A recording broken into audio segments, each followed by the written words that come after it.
Сегодня мы вас всех позвали, потому что мы сегодня хотим обсудить проблему строительства дороги. Вы все знаете, в 2016 году мы начали в рамках китайского гранта строить дорогу, улицу Тохтаналиева, от улицы Южная магистраль, она должна пройти до улицы Пулатова. В настоящее время мы 2,7 километров дороги сделали, от Южной магистрали дошли до улицы Медерова, дорога 100% сделана. И мост у нас выполнен на 85%. На сегодняшний день мы должны продолжить эту дорогу. Мы эту дорогу должны продолжить по улице Каракульской и выйти на улицу Пулатова.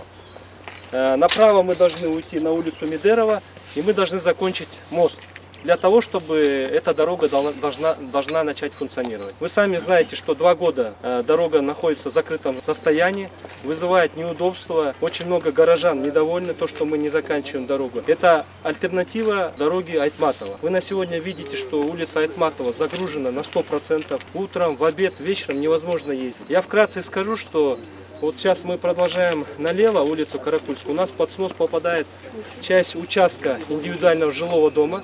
В настоящее время у нас идут судебные процессы.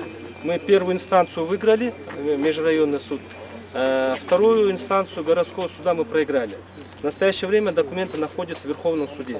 Я думаю, что в ближайшее время будет вынесено правильное решение. И мы часть вот этого участка, самовольно, кстати, выдвинутого, оно должно пойти под снос.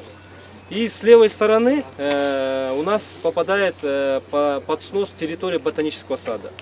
У нас ширина дороги, это улица Каракульская, будет 15 метров. С 2 сторон будут тротуары по 2,5 метра, и у нас будет сделана ирригация.